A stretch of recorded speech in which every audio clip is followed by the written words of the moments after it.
Hey there, welcome back for Chapter 4 of Blood on the River, Annotations. We start with our observation at the top of the chapter, and it says, travel south until your butter melts, then turn right. So this was the way that mariners used to talk about voyaging to the New World, and we're going to get to the details of that route here in a minute, but first I'd like you to note that it was February 1607. They've been on the boat for almost a month now, or over a month now, and then Samuel says, my soul nearly left my body last night. So basically, Samuel is saying he literally felt like he was dying. And if you've ever been seasick, you can imagine how hard it would be to do that day after day, week after week, month after month. And so a lot of people ended up getting dehydrated and not being able to travel so well on voyages like this. At the top of page 20, here's our route. They're heading south toward the Canary Islands off the coast of Africa. Captain Newport says our route will be like a big circle following the winds and currents. Why do they have to follow the winds and currents? Because they're sailing. We'll sail south to the Canaries, then west to the West Indies. The West Indies is an area in the Caribbean. So they're not going to India there. The West Indies is an area in the Caribbean. And then they're going to go north to Virginia, go back to England. He says, if I ever do, we'll still travel farther north and then east to England to finish the circle. That is because you need to follow the winds and currents. Here we go to understanding our dynamic character, Samuel. It says at the first part of this paragraph here, and I want you to bracket it out and show his negative mindset. And then the second part of this paragraph, we start to see just a slight change in him. So I'm going to read this paragraph to you. This word stench is just a bad smell, and scuttle means to run or scurry. It says, if my soul had gone out of my body, I'd have left the rolling of the ship, the stench in the closed up 'tween deck, the rats that sometimes scuttle over my face in the night. I'd have left the living shoulder to shoulder with a crowd of gentlemen, each of them thinking he's better than the rest, and all of them thinking that they are much better than I. And now he switches to this excitement, and he says, but I'd also left the chance to see the islands, and beyond them, Virginia. I'd left my chance to dig for gold. So if it hadn't been for Reverend Hunt and his big, meaty, soul-blocking hands last night, I would have joined my mother in heaven or my father in hell and missed the whole exciting adventure of it. So he credits Reverend Hunt here for saving his life. That's the beginning of Samuel starting to trust someone, because I think he's giving acknowledgement that Reverend Hunt paid him a huge favor by saving him. Now, whether or not Reverend Hunt did or did not save him is not to be worried about. What's the point here is that he's starting to see that other people are helping him. It says, I pull on my slops. So slops were the pants that they used to wear back in the 16 and 1700s.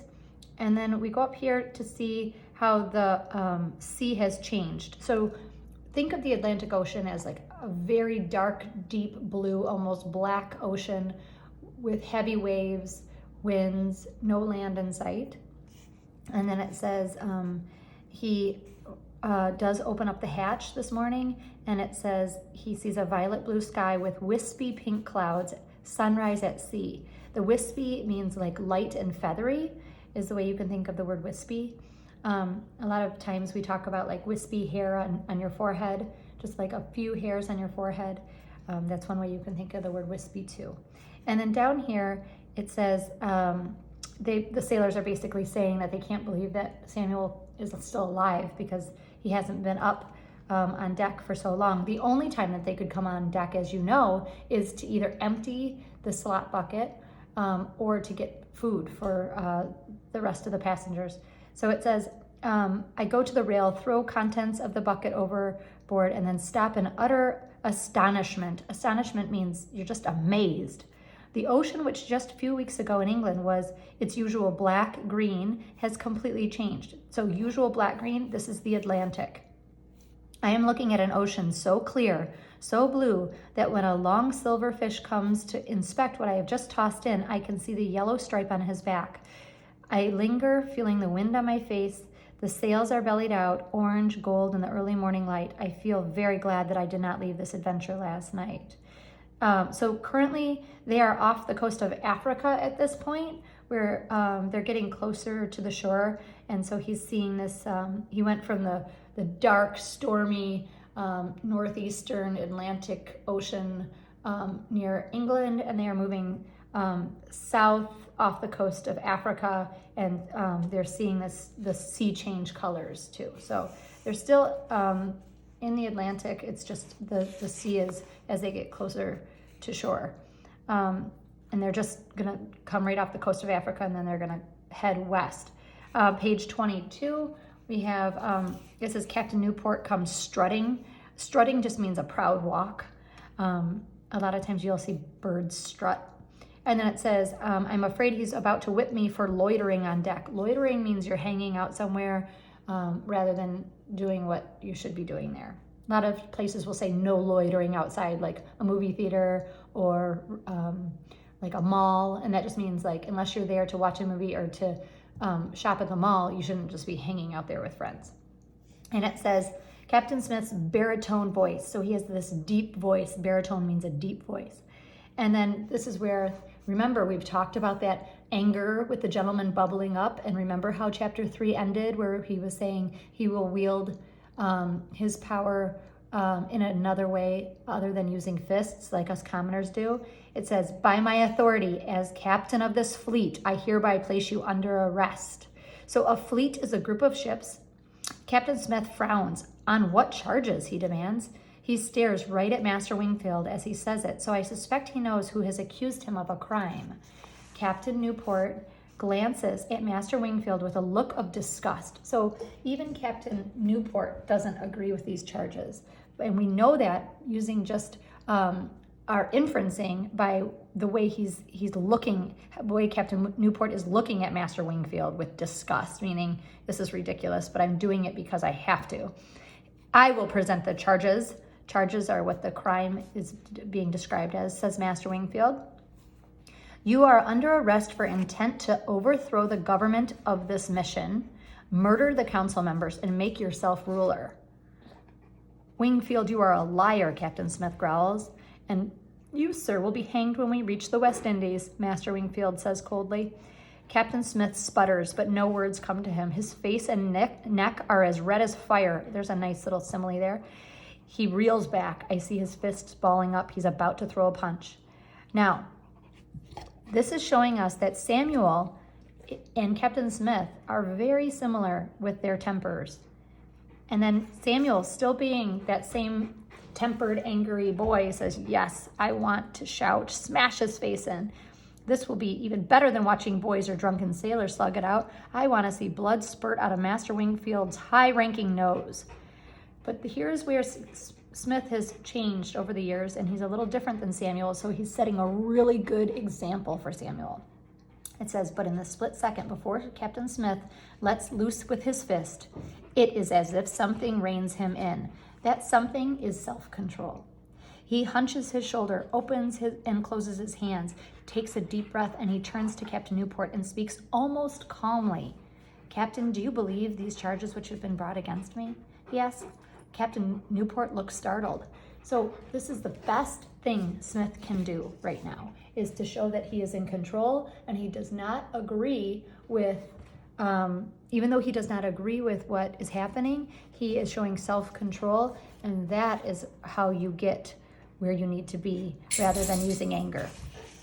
Let's go ahead and turn the page. Newport says, like, I can't leave a suspected traitor unshackled. So he's not saying whether he agrees or he disagrees, but he's basically saying, as the captain of the ship, it's my job to make sure that I am keeping law and order. And if someone has been accused of a crime, that it's my job to make sure that they are locked up. So it says, and what if I accuse Master Wingfield of being a traitor? Captain Smith asks. After all, it was he who wanted to turn back when we were stranded all those weeks at the Downs. It is he and his gentleman friends who want to go back to England to the comforts every time there's a storm. He says the word gentleman as if it is a pile of sheep dung in the kitchen, and this makes me smile. This is how they treat their signed 7-year contracts with the Virginia Company. So the fact that they made an agreement and a signed promise really matters to Smith.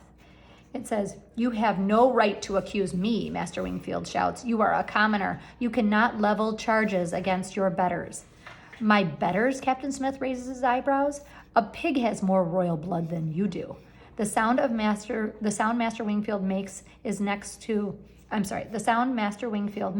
next is a cross between a growl and a shout. Insulting his bloodline, your bloodline is where you've come from, it's your ancestry, is like throwing lye in his face. He draws his dagger and comes at Captain Smith. So this is exactly what Smith wanted, was to make Master Wingfield come unraveled. For a moment, all is confusion. Reverend Hunt catches Master Wingfield's arms. Two sailors step in between the angry men. Captain Newport's voice booms out. "Release your weapon. Let the law handle this." Then he orders the sailors, "Nelson, Poole, put Smith in irons." Irons are like chains, basically. The two sailors hustle Captain Smith over to the chain bolts. They stand ready, fastened to the wall of the 'tween deck, waiting to restrain a prisoner or any drunken sailor who has started a fistfight. They clamp Captain Smith's ankles and wrists into the chains. "I can't believe Captain Newport is doing this. Now Master Wingfield will simply walk over and slit his throat." But when I look at Master Wingfield, I see he is pale and shaken. He has dropped his dagger and is wiping his face with his handkerchief. Reverend Hunt has his hand on his shoulder and is talking to him quietly. Master Wingfield might be a liar, but he is no murderer. So all of this happens and Smith gets locked up. And now Smith is locked up. Wingfield is really mad, but we're not worried about him killing Smith. But we're going to see how Smith handles himself to get himself out of this, because we know that he still plays a really big part in this story. So we know he's probably not going to be murdered on the ship. It says, "Still I have heard the gentlemen whispering in the close quarters of the 'tween deck. It's hard to miss much.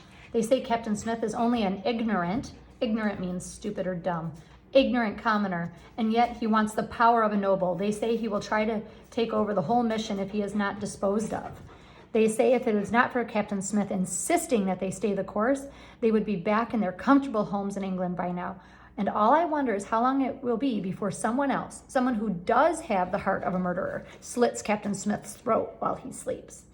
So we will have to see what ends up happening as we go on to chapters 5 and 6 next week. Hope you've enjoyed chapters 3 and 4. This is an action-packed book, and it's a fun one for sure. Have a great week.